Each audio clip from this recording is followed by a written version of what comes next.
Good morning, everybody. So, how is everybody doing? A lovely Friday morning. Yes, it's Friday. Friday is, time to get our butts up and move and get things done. Uh, some people, it's a work day. For me, it's the weekend. They give us 3 days off, but more, it feels like 2 days off. Okay. My nose is all clogged up. Okay. I don't know. Yes. I totally know what I'm doing. Yep.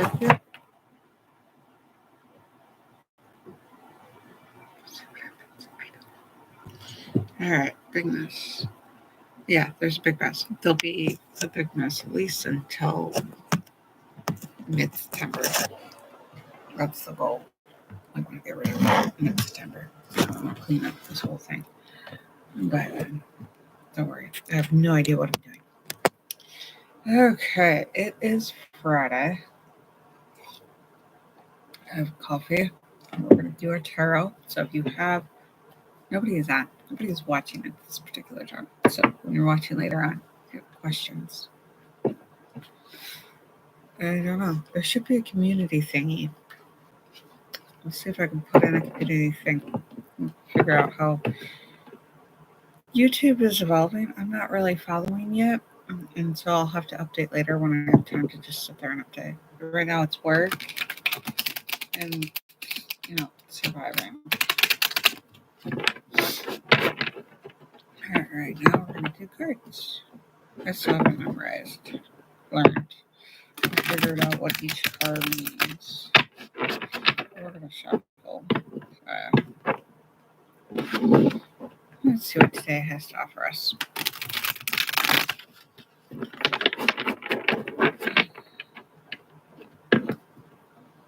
And I had something I wanted to talk about when I was asleep. I was waking up, lying in bed, and then I forgot it before I had a chance to write it down.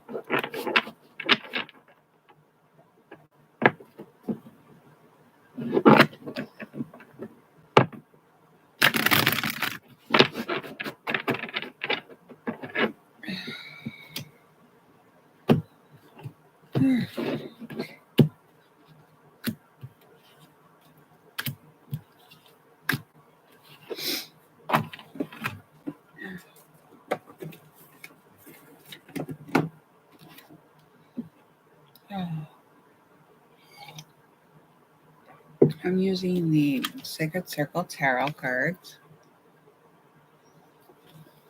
And I should be on here more often, but I've been trying to figure out how to do things. I've been trying to experience more before I get into it. Before I get into showing, telling, talking about it. A new haircut. I like it. It's definitely cool for the summer.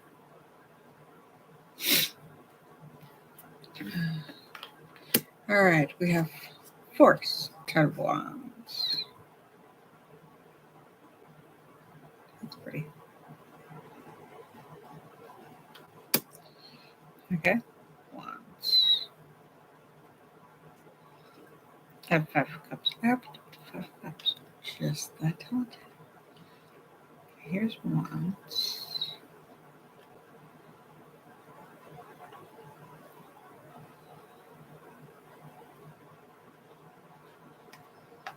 Eight of Wands. Nope.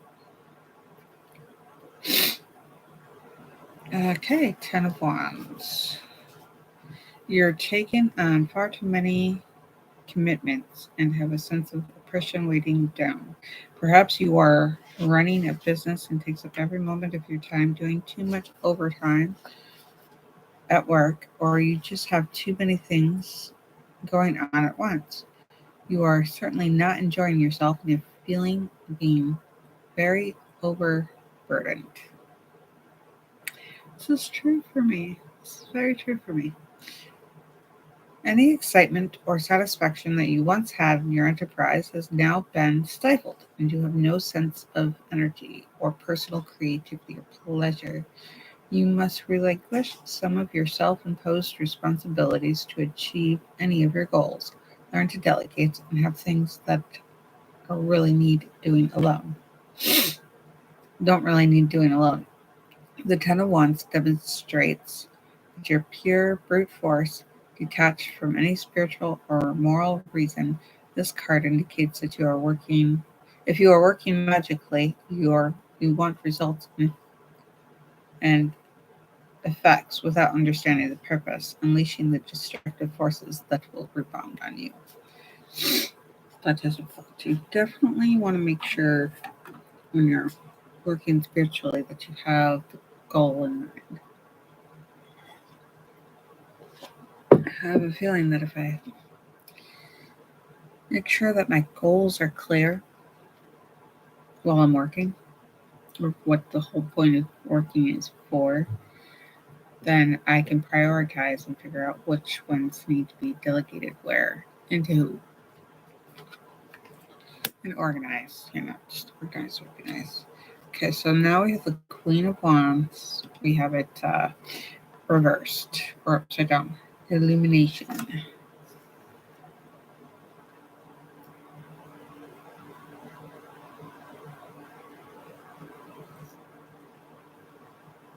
Illumination.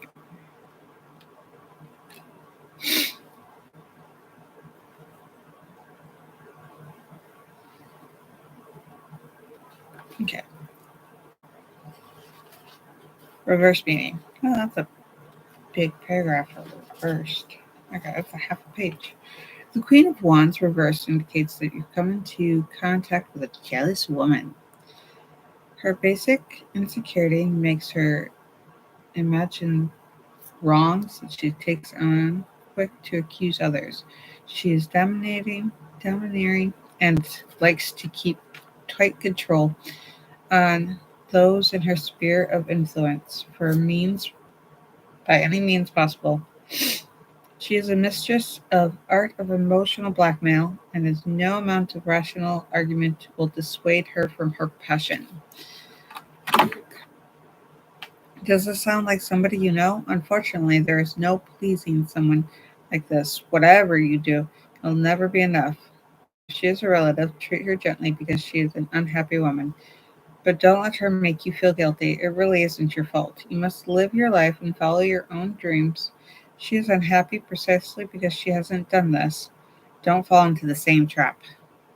Maybe, just maybe, the card is warning you that you are in danger of doing exactly this and becoming like the Queen of Wands reversed. I hope not. Six of Swords. That's why I want to, keep my goals clear and precise and figure out what I'm doing. All right, Six of Swords. It is. Let's see, swords, swords, King of Swords.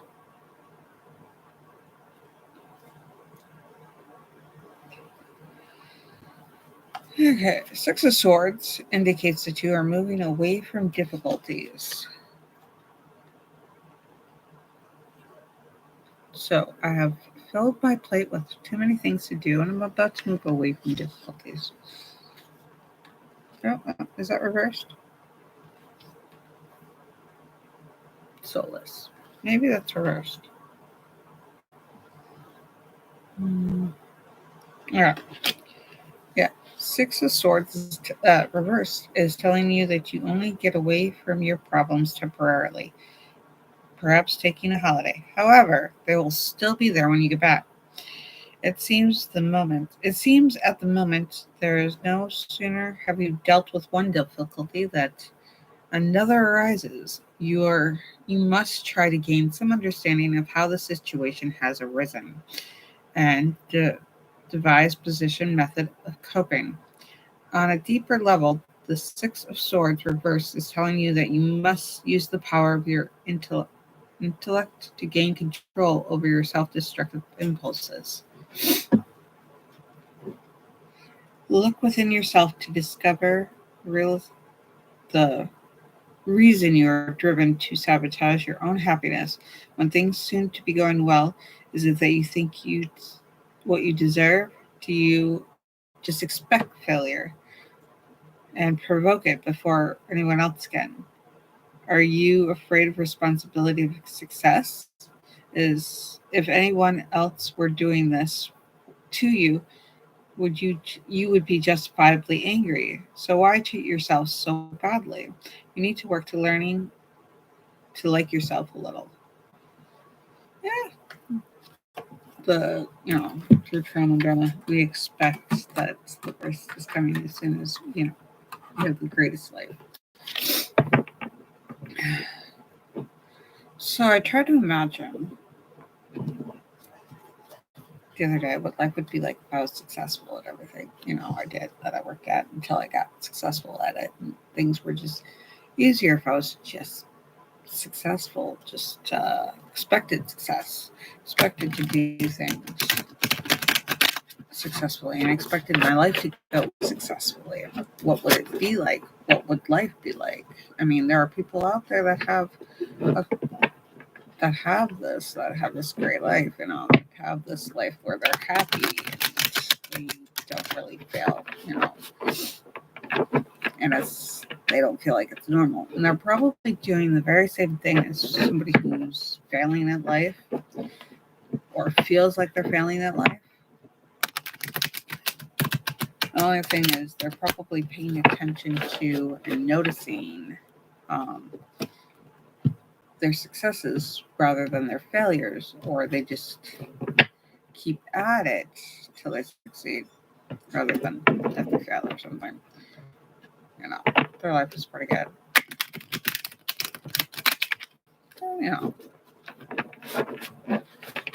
It could be the perspective. It could be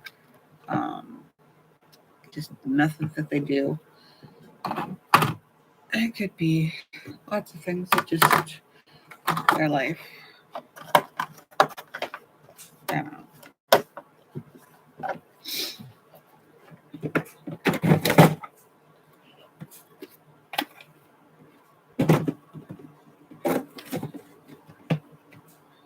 So what are they doing differently, and how is it working out for them?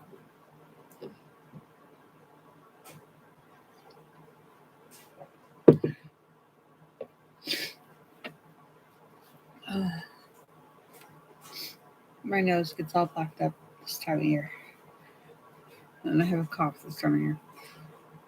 Okay, so what was I? I was thinking something in bed.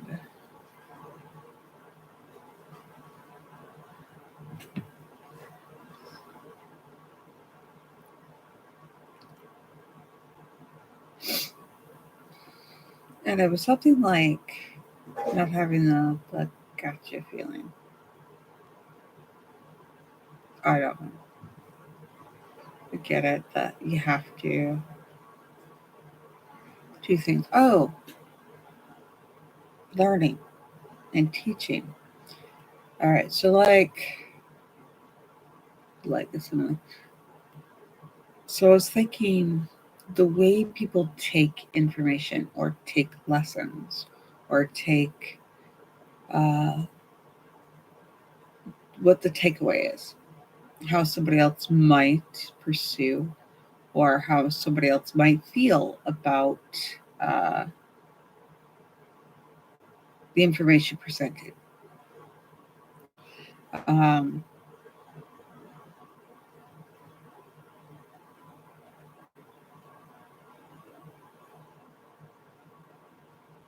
you could be trying to teach them, I don't know,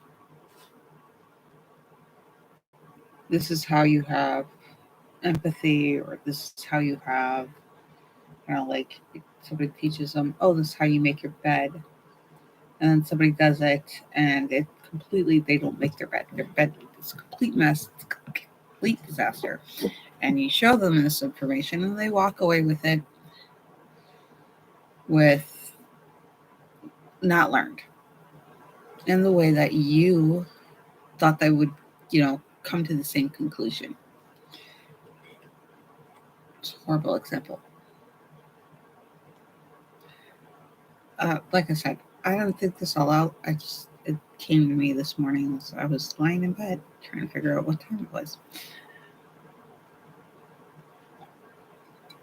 So for that, I have to try to, with you, kind of articulate it and sort it out of its meaning and its the concept. So I was waking up with the realization of an emotional and a intuitive concept, and now I have to sort it out and present it to you so that it makes sense and it's concise and it's applicable to your life. Now, your takeaway could be like, oh, she's just talking nonsensical stuff. Or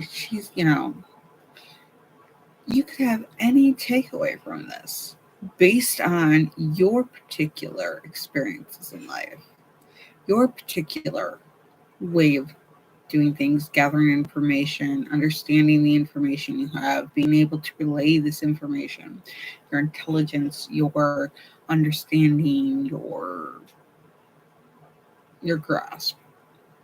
And me explaining it to you, you might not come to the same conclusion that I have while I'm explaining it to you because that may not be the way you work. It may not have gotten you the results.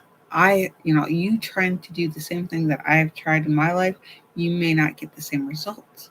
So you may move towards doing that kind of thing or move away from doing that kind of thing. And so perspective is an extremely strong tool in understanding and explaining and relaying and communicating information. Like people trying to teach a person a lesson.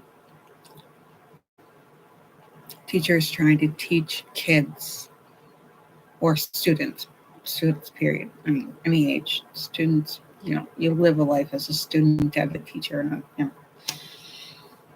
And so when you relay a lesson or you relay an environment, you basically provide the environment and provide the tools and provide the equipment for the things that somebody else has knowledge of. And then it's up to the student to take that information in the same way. Like a horse, you can't lead a horse to water and, expect them to drink and make them drink. You can't do that. So a lot of times I've seen a lot of people be like, no, that's not what no, what, you got it wrong. And honestly, I don't believe in they got it wrong.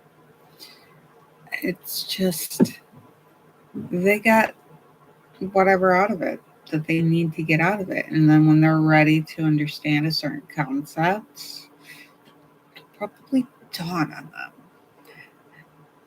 But like teaching, I just want to provide the environment, the tools, and the equipment of learning, and the best way for me to teach that I've used is, this is how I learned it. Let me present it in the way that I learned it and see if you learn it as well. And I have to take a note that they may not learn the same thing from it that I've learned. And that is an interesting concept. How many times it's applied,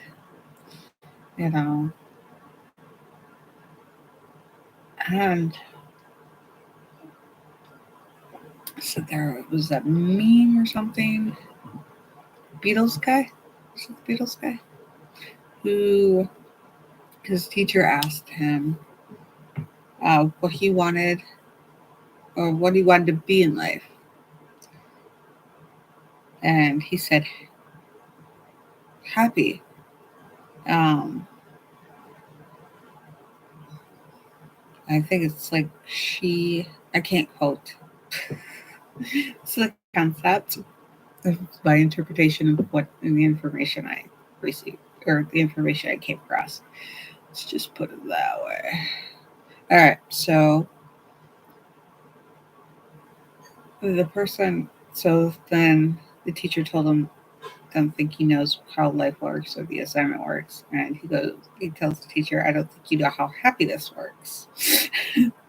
And the fact that he came away from that particular assignment with a different understanding of the experience, the information, and the teacher, probably, well, when I grow up, I want to be a teacher. That's kind of the way that we have to learn and accept. All we can do is provide the environment, provide the information, provide sustenance, the supplies, the equipment, the means to gain a skill, means to gain uh, what it is that you're trying to relay. And then understanding that if you're the person trying to learn something, that you're going to learn based on what you have experienced in the past to learn with.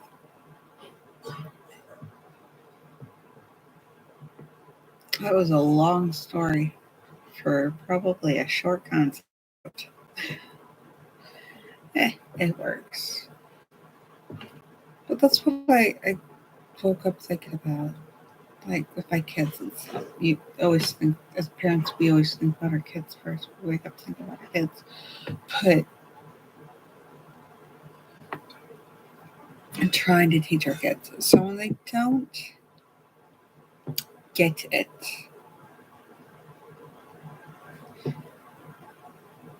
we have the power to deal with that consequence. We probably shouldn't be like, well, you're not getting it, and discipline, and punish, or punish for not getting it, or not, until they get it. They should really have the freedom to understand and perceive their environment as they need to. This way, if we collaborate more with them, if we collaborate more with them rather than the teacher knows all and the student knows nothing until the teacher teaches the student, and you'll learn that you don't get as far. You really don't get as much because there's sensory at any given time. There is a ton of information, a ton of stuff going on at any given time, inconceivable amount of experience occurring each moment. Your sense of time, your perception of time, uh, gravity is occurring constantly in the background. Unless you're in space watching this, which is epically high astronauts, because they can. And that's the awesome possibilities and probabilities of life, is that you can have anything and everything occurring at any given time. What we take from that moment that we allow to live with us, or bring present up to our conscious mind, up to our conscious, like being present in the moment, taking a moment to acknowledge and process what we have, what's in front of us or around us or in the moment, in the time and in the place. And it's just, if you collaborate rather than just teach and learn, if you collaborate in understanding, if you grab from the student's perspective, that allows you to expand. your experience. Because that experience that you had, it's like you're having it again. And you're having it through, the eyes of the student who has up to that moment had maybe similar but not exact experiences as you. So they gained different perspectives or similar perspectives that are not the same. And if you collab, it's like reading a book over again and grabbing a new understanding, a new perspective, a new way of understanding the information and navigating what we're doing, where we're going, how we're experiencing life, navigating life as it is. I've worked very hard to practice getting rid of the concept of good and evil, good and bad, positive versus negative, pro versus con, as in taking the experience, the information, and the way I'm living life as it is, and trying to decide what to do with it. You know, my job is my job. It's not whether it's a good job, bad job. It's a job. This is what the job is. Am I benefiting from this life? Is it healthy for me to go through my job? I'm getting paid. I'm gaining skills. I'm communicating with people. There's so much to it. I mean, that's the tip of the iceberg of what I just described. And there's so much more available. And you can, at any given time, be like, oh, that's too much. I have to pick. So having a perspective, having an organized way of experiencing things, navigating through, you understand what you are driven towards, what you're running away from or avoiding, where you're gaining better health mentally, physically, emotionally, financially. Now, these are the things that I'm trying to gain a healthier existence. And yeah, this is too early in the morning for a lot of people to go into that and to go into these concepts of how I want to experience life. And what works for me may not work for any one of you who are watching this. And it's really what I'm working on. Because my happiness, my self-sustaining happiness that we're ultimate goal, ultimate dream is self-sustaining happiness. So that dream, that goal, that concept, that entity that I want to live in, where it brings itself its own happiness, like where the more you practice that kind of living, the more happiness just kind of emanates. And you can just enjoy it. I understand that happiness is also a choice.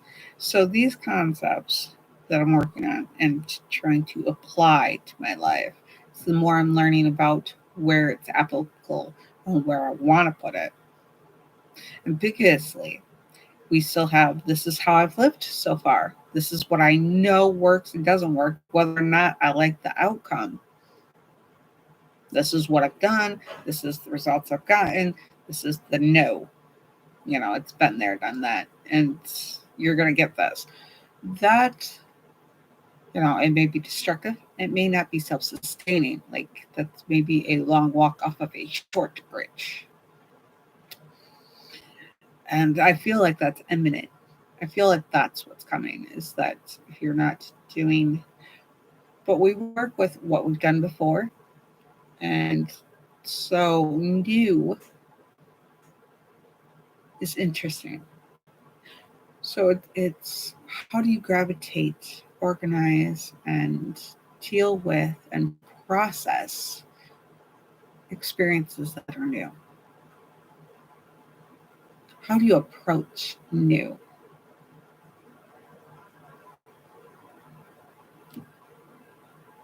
There's a concept. It's a pretty good concept right there.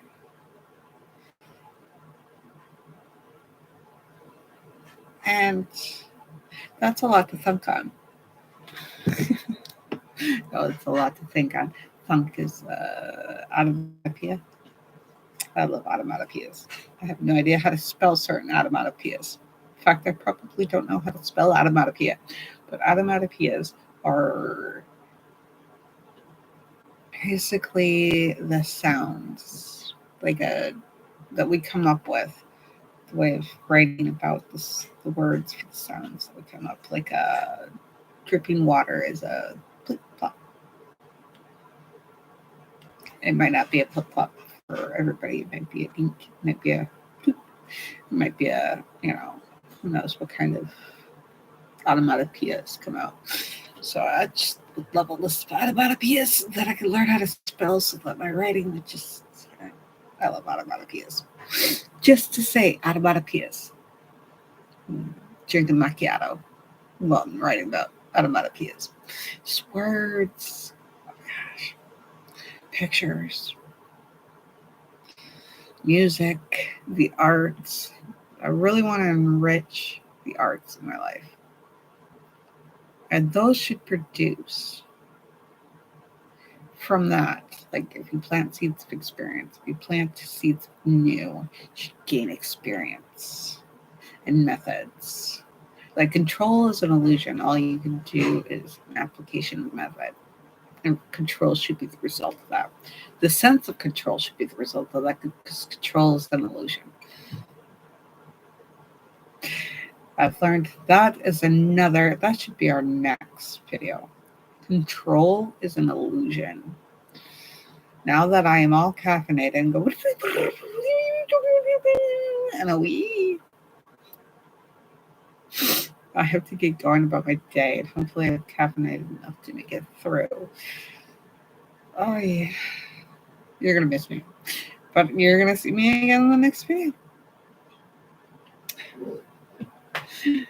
I love you. Love you guys. I love you guys. I hope you guys have a wonderful time, and thank you for watching. Watch your next video and enjoy, till the next time we see each other again. Bye.